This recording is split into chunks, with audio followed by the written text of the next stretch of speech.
NAGPRA is a human rights statute. It is a process. It's a tool. Level playing field and bring the ancestors back home. It's about relationships. NAGPRA is civil rights legislation. NAGPRA itself outlines the expectation of tribes and museums. A reconciliation. That they were not collectibles, that they were not specimens, but they were ancestors of people who are alive now.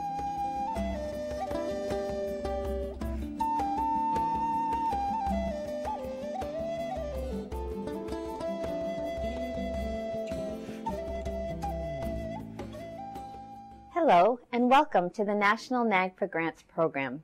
My name is Sangeeta Chari, and I am the National NAGPRA Grants Coordinator.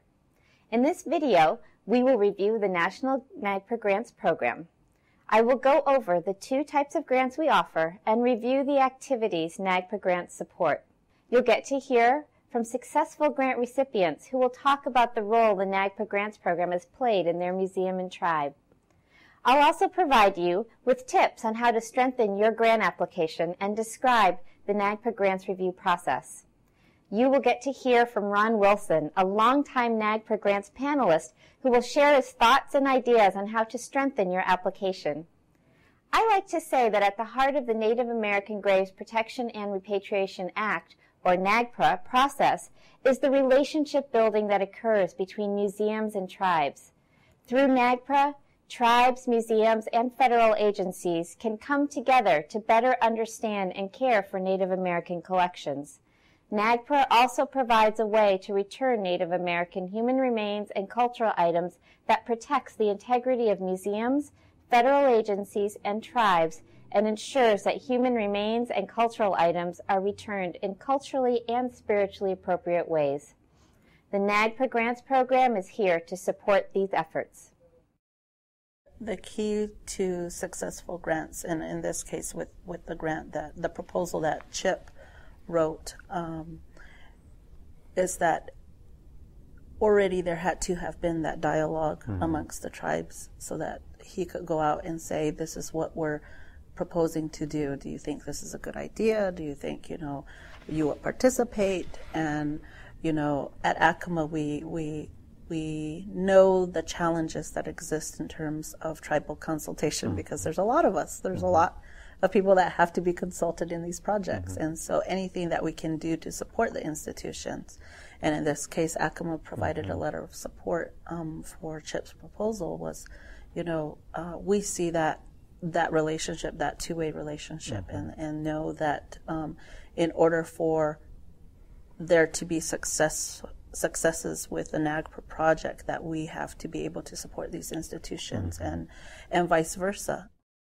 When Congress drafted NAGPRA, they knew that the consultation and repatriation process could require significant resources for both tribes and museums. For this reason, Section 10 of the Act authorizes the Secretary of the Interior to make grants to museums, Indian tribes, and Native Hawaiian organizations for the purposes of assisting in consultation, documentation, and the repatriation of museum collections. This includes Native American human remains, funerary objects, sacred objects, and objects of cultural patrimony.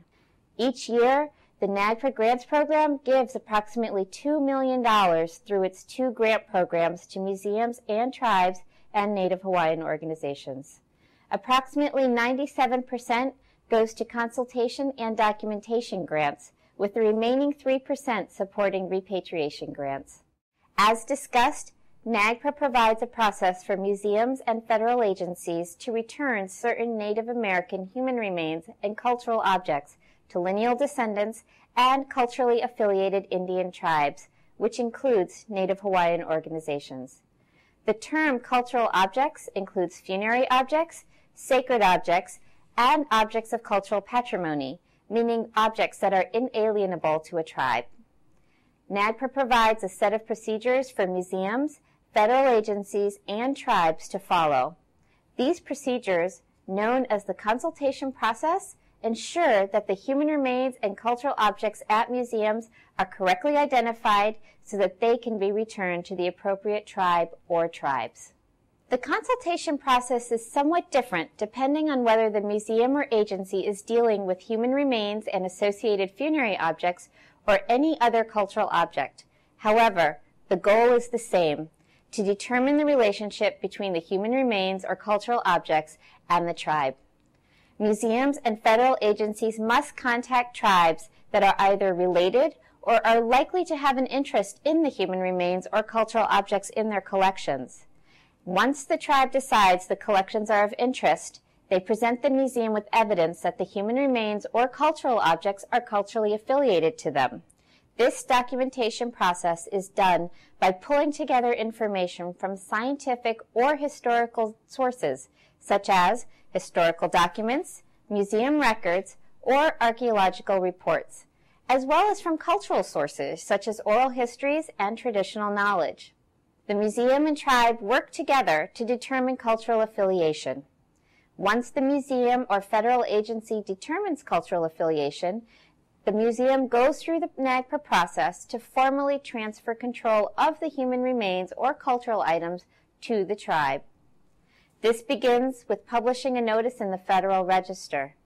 The notice explains why a tribe or group of tribes are culturally affiliated with the human remains or cultural objects, and officially states that a transfer of control will occur. After that, the tribes consult with the museum or federal agency on the transfer of possession. Repatriation is the transfer of control of human remains or cultural objects to the controlling tribe. The NAGPRA program offers two types of grants to assist with the consultation and repatriation process. The first one is the Consultation and Documentation Grant.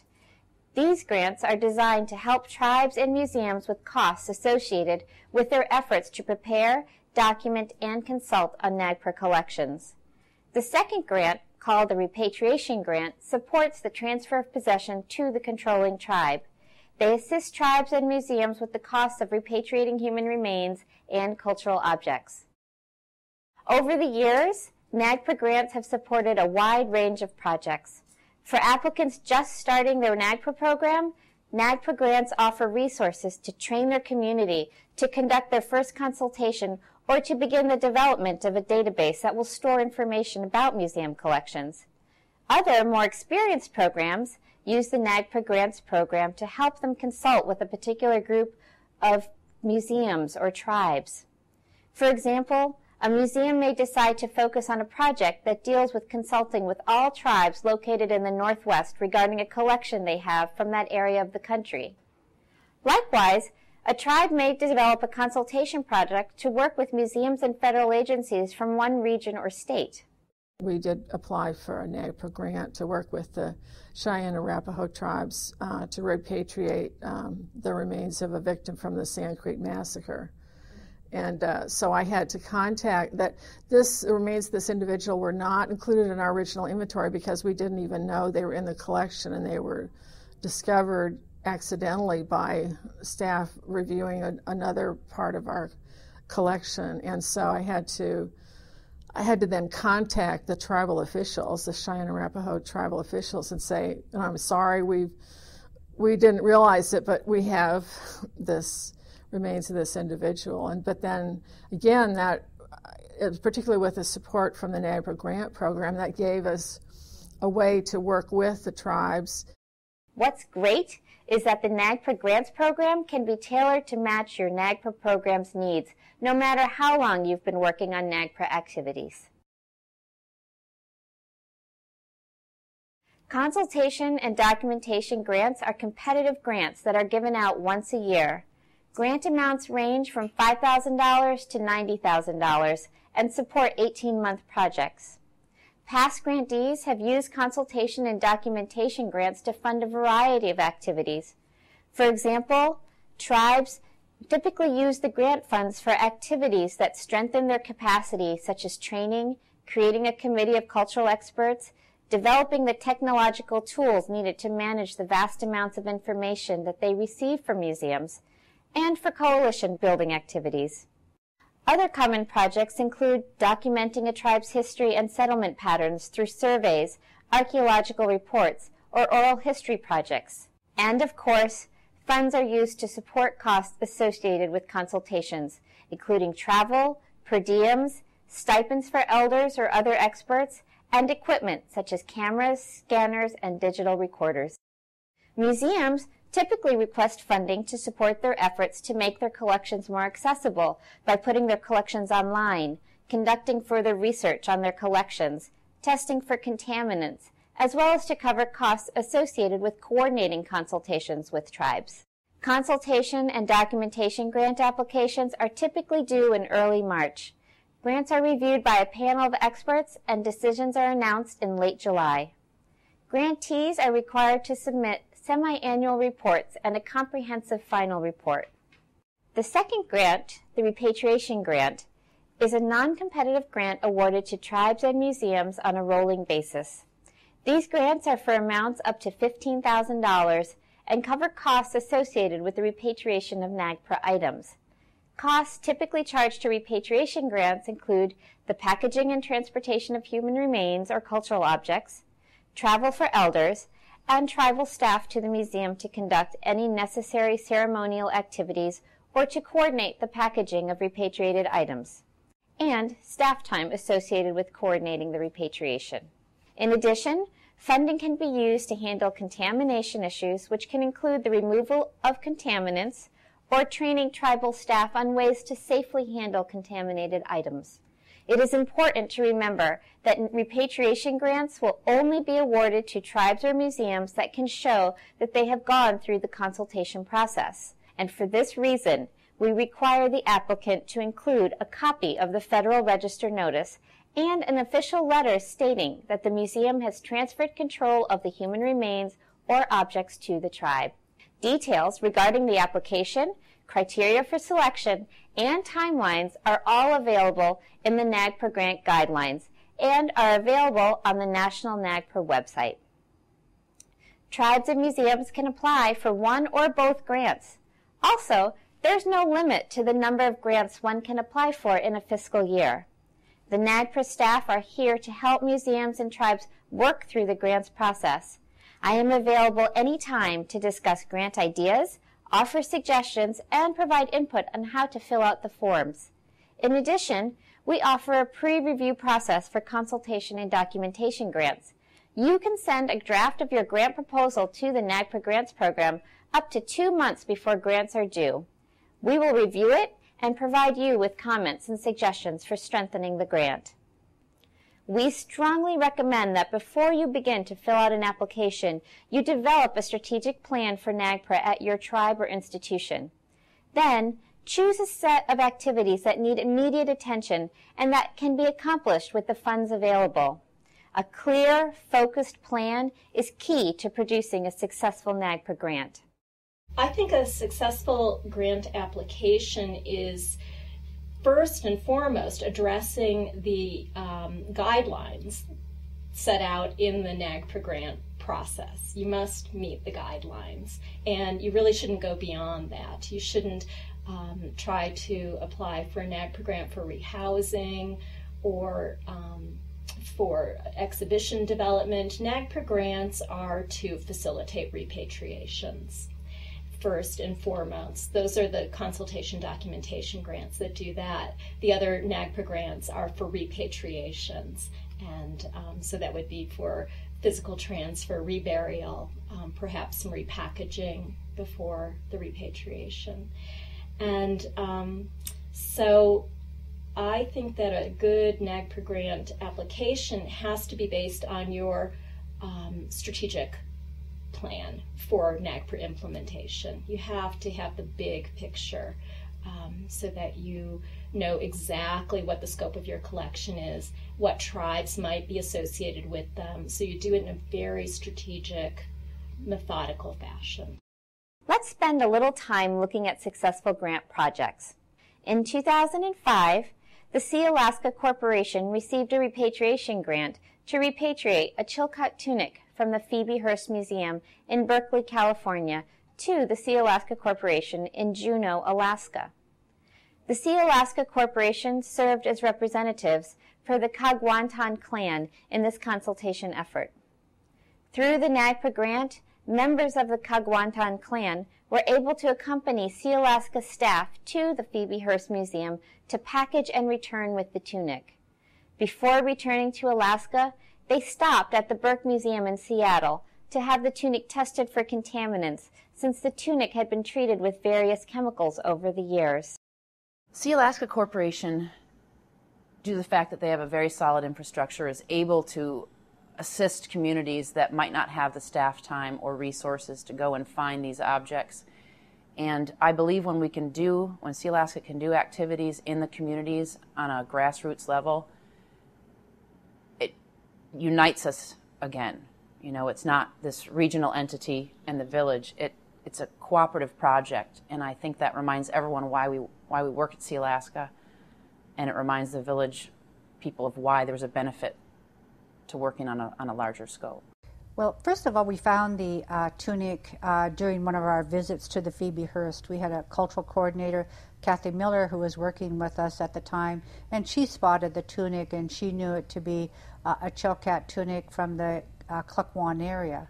So we contacted the tribe, the clan, and we proceeded, after we obtained their permission and direction, to repatriate the clan tunic.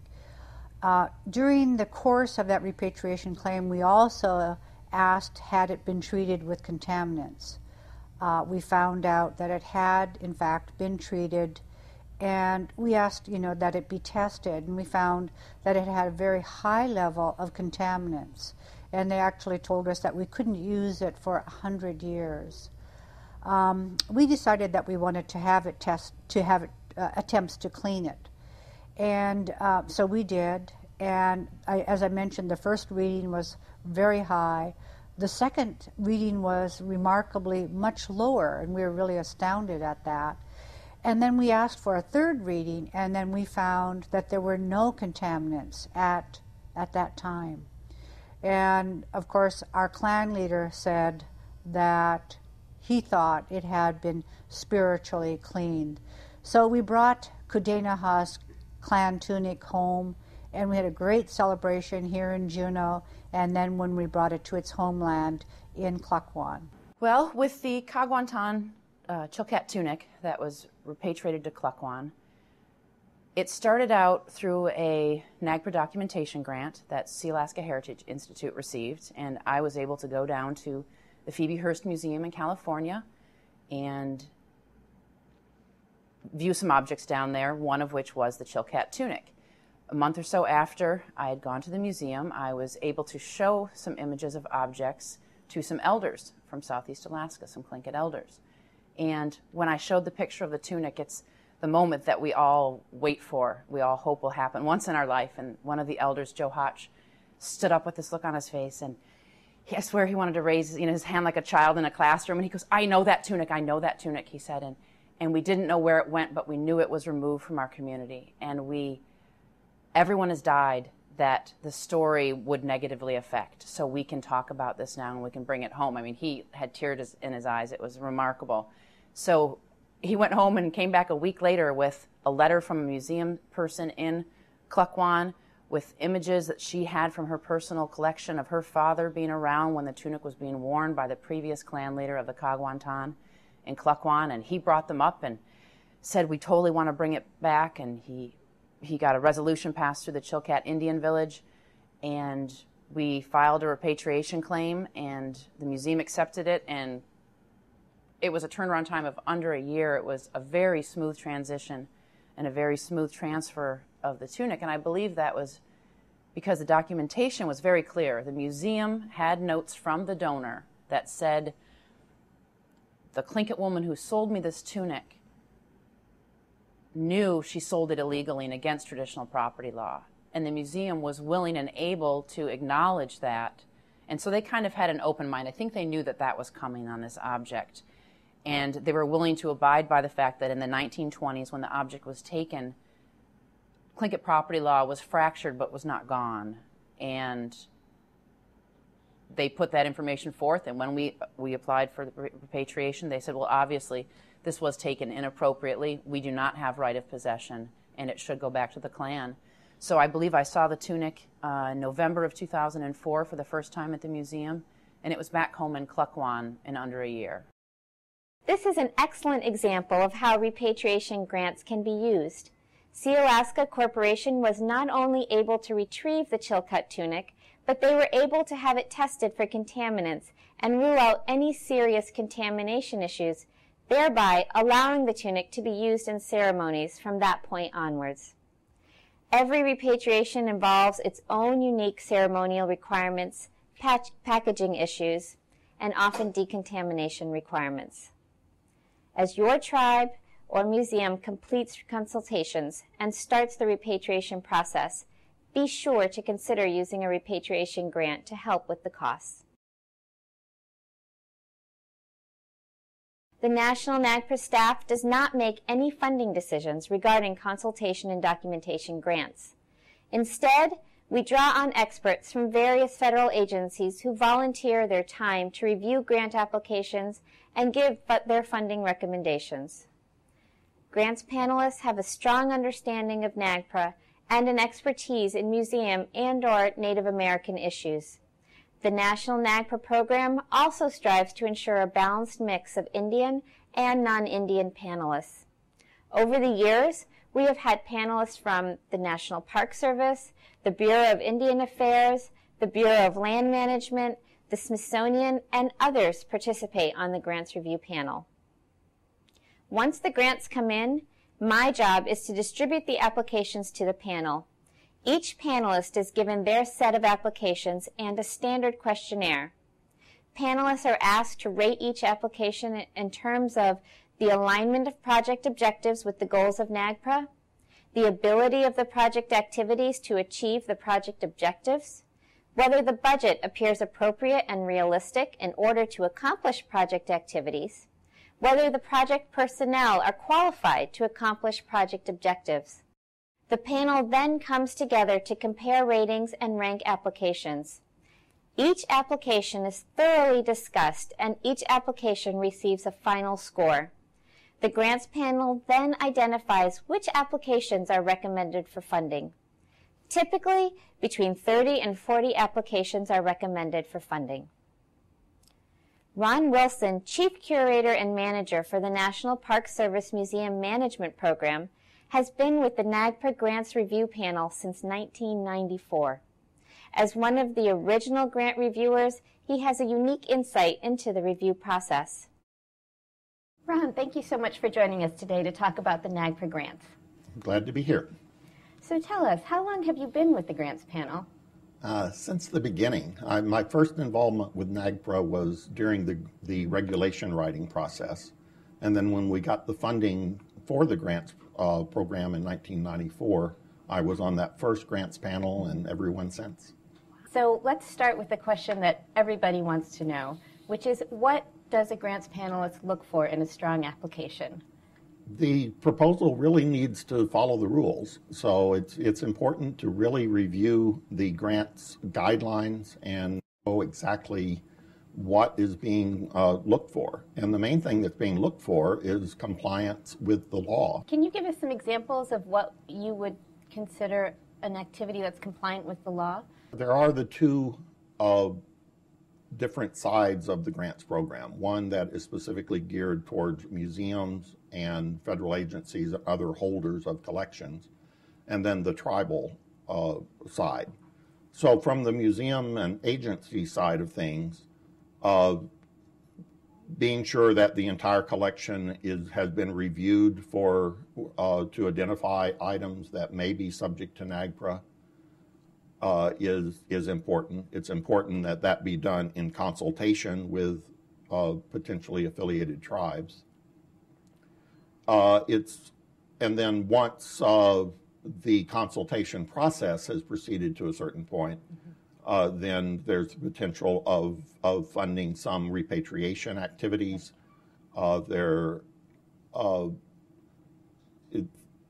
of the activities can be sharing information about the collection with tribal communities so that to make it easier for the tribes to understand what's going on and for tribal elders and others to see the collection without actually having to visit the hundreds of facilities that have reported housing collections. On the tribal side, it's largely activities such as analyzing the materials that have been provided by the agencies and by the museums, prioritizing which of those museums or agencies the tribe wants to work with first, and then on down the line in priority order, so that they work with the collections that are most likely to have material affiliated with that particular tribe first.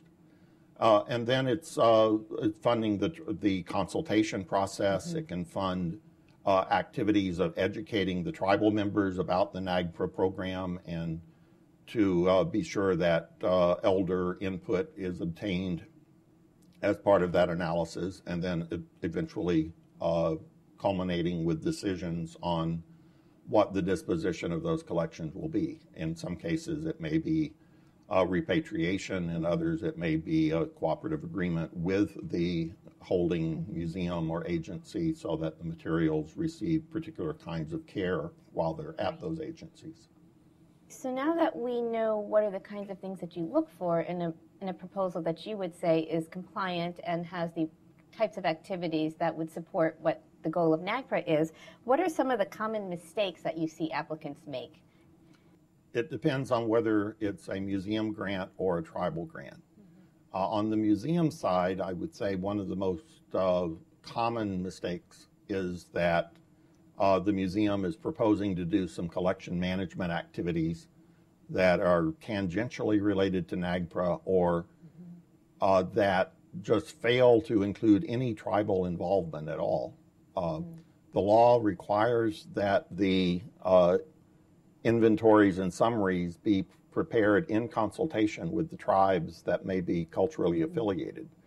So doing collection management activities on the collection for the purpose of NAGPRA without involving tribes is a big mistake. On the tribal side, there are maybe a couple of things that may go astray. One would be funding a general cultural resources program without tying it to NAGPRA. We realize there's often overlap between NAGPRA activities and other cultural preservation projects, but a proposal that talks about cultural preservation projects in general without tying it to NAGPRA is a red flag, and that really can't be funded. So it's really important to tie it to the NAGPRA goals. Another tribal mistake sometimes is excluding some of the people that should be at the table. And an example of that would be a tribe that has multiple bands, and the consultation activity is going to seek to decide the disposition of collections. Since those collections are likely affiliated with all of the bands, representatives of all the bands of that particular tribe should be involved in the grant process, in the grant activities. Ron, can you tell us what happens when a reviewer gets a stack of applications from the office? How do you rate your proposals? Receiving the stack of proposals can be quite intimidating when we're confronted with a very thick stack of paper to read and to score. But the process is very standardized. The National NAGPRA office provides a scoring sheet that identifies specific categories that we're supposed to look at, of whether or not it's related to the NAGPRA law itself, whether or not the plan of activities makes sense and the schedule that's provided makes sense, whether the budget is reasonable, and whether or not the right people are involved, if the people look qualified or not. So each of those categories is allowed a total of 20 points. And when we start reading the proposal, we're assuming that the applicant's done their homework, and it's going to be a perfect 80 score when we add up the four categories of 20 points.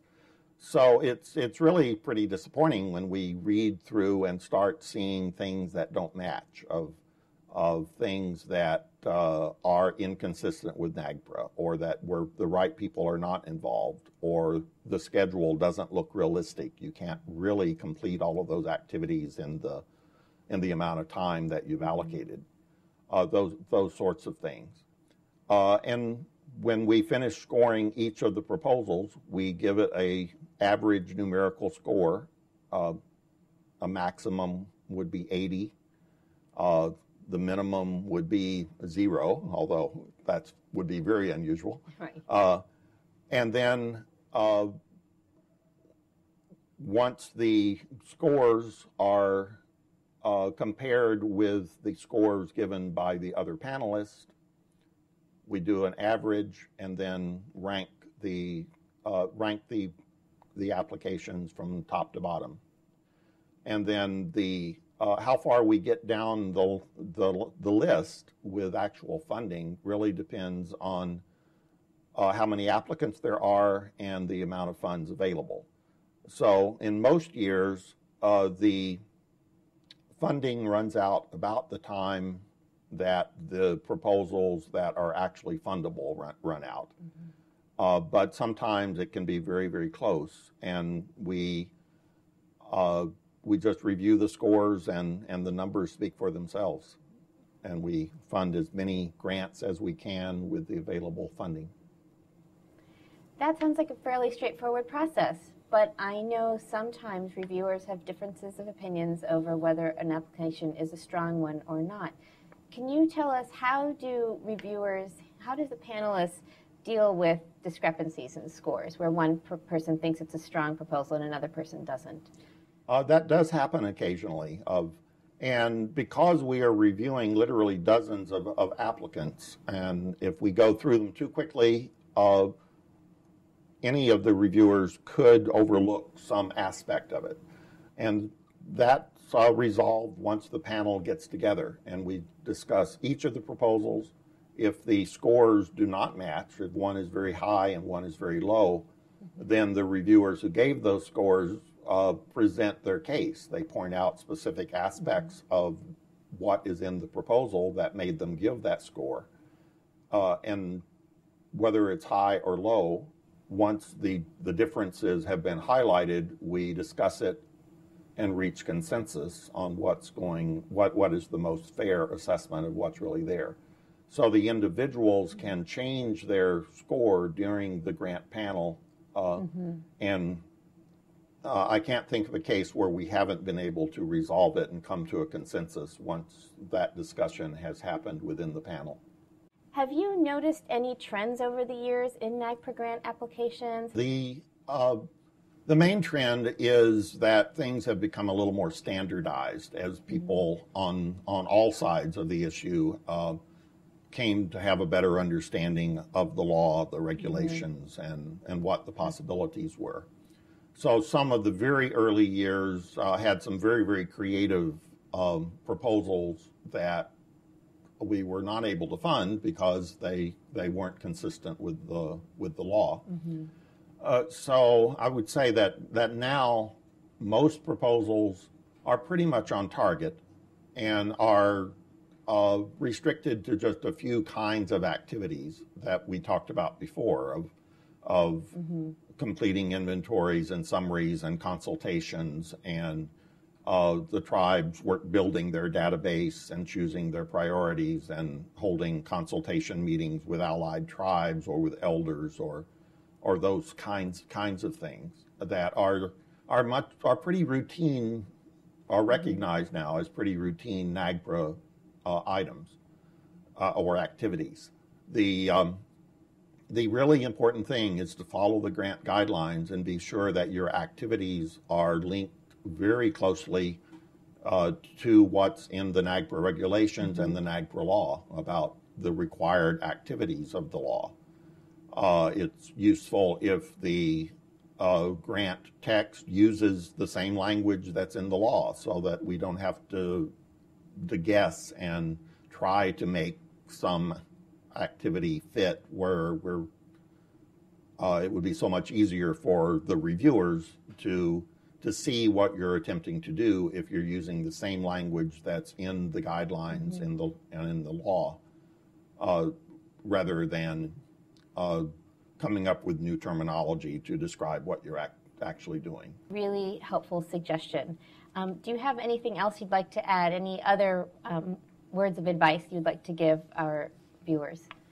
I think one of the most important things an applicant can do is contact the National NAGPRA office and discuss what you're thinking about proposing with the NAGPRA staff before you submit the proposal. It's so sad when we receive a proposal that someone has spent an incredible amount of time on and not and we just can't fund it because it doesn't fit the NAGPRA categories, or it's just not appropriate activities, or the right people aren't involved, or it's just not implementable. And those kinds of issues can be avoided if you check in with the grant staff at the NAGPRA office up front so that you're sure you're on track before you submit your proposal. Well, thank you so much for your time. Glad to be here. The NAGPRA Grants Program is here to support your commitment to the goals of NAGPRA. Reviewers take their stewardship of the grant funds very seriously and do their best to ensure that an investment of NAGPRA funds will produce the intended results. The only information a reviewer has about your program is on the application. Therefore, you want to create a picture for the reviewer of what you intend to do. The more a reviewer can visualize and understand the goal of the project, why this project is important to the tribe, Native Hawaiian organization, or museum, what specific steps you intend to take to achieve the project, and the benefits of the project, the greater chance of getting funded. To that end, don't try to do everything in one grant. A strong application presents a realistic, doable set of activities. Again, the grant reviewers want to see a strong return for their investment of NAGPRA funds. Projects that are well thought out and realistic fare much better than those that are well-intentioned but overly ambitious or not well planned. Remember, grantees can receive multiple grants over several years for various aspects of their program. Lastly, a strong application is able to clearly demonstrate that the tribe or institution has already invested time, planning, and energy into NAGPRA. Is the project part of a larger strategic plan to repatriate human remains and cultural items? Did the tribe or institution invest their own resources, whether it be staff time, money, or supplies, into the project? Is there a plan to continue the project after the grant ends? Is the tribe or institution part of a coalition or partnership working on these issues? If the reviewer can answer yes to these questions, there's a good chance that your grant will be funded. They're not very hard. It's just a process. The National NAGPRA office is extremely helpful with trainings, workshops, and email, phone calls, answering questions. It's a very logical process if you just take it one step at a time. The National NAGPRA Grants Program is a tool for museums, tribes, and Native Hawaiian organizations to use to further their NAGPRA efforts. In this program, we review the two types of grants, consultation and documentation grants and repatriation grants that are offered through the National NAGPRA Program. Consultation and documentation grants are offered once a year and provide up to $90,000 in funds. They support tribes and museums' efforts to document cultural affiliation and consult with each other regarding human remains and cultural objects. Repatriation grants cover the costs of bringing human remains and cultural objects back into a tribe's possession. Whether you are just starting your NAGPRA program or you have been working in NAGPRA for a long time, consider applying for a grant. And remember, the NAGPRA staff is here to help you. Take advantage of the pre-submittal process. Call or email if you have questions or to discuss an idea and take advantage of our training programs. And remember to visit the NAGPRA website for guidelines, important dates, and the application form. Thank you. I guess I want to say thank you to Congress for giving us NAGPRA. And I say it I say it in a weird way because I say it laughing like that because there is criticism in Indian country of NAGPRA. But and although I will sit here and tell you about the 123,000 sets of ancestral remains that haven't come home and this work that needs to be done, I can also tell you about, you know, the other sets of remains that have come home. And so, and setting this process into place. I think it's humbled me a lot because I had a lot of assumptions about what I thought I knew as an archaeologist and as a scientist and as a woman. And it has humbled me. I've been privileged to take part in events that I never would have imagined taking part in. And I've built some deep, lasting friendships, and it's really helped me to gain empathy for understanding belief systems that are not my own. And that's what's really, I think, important in a struggle with this, is that I've heard so many times people say, well, what's the big deal? If it were my grandmother, I wouldn't care. Well, the big deal is it's not your grandmother, it's someone else's grandmother, and they do care, you know. And so I think building empathy and cross-cultural understanding has been pretty pivotal for me. The last reburial I did was January. We just got the remains back. It was from a disposition. And I was like, oh man, I don't want to have these hanging out in my office all winter, you know. So I got my snowshoes on and threw them on my back, you know, and I had this shovel and I was like trekking through the woods, and it's like, I hope the ground's unfroze. If not, I'm gonna have to start a fire. But luckily I started digging and the ground was unfrozen. You know, it's just like, cool, you know, you feel really good. You know, you're reburying, and the remains were all kids, you know, there's like little itty bitty skulls and just little guys, you know, and they're from right down where I grew up in Mackinac City, which is like 20 miles from Cross Village. So this is like real personal. And it's like felt really good, you know, it's like I did something good today. You know, it's just like something I can be proud of. I call my mom and she's all happy and tell other people. I was like, oh, that's a good thing.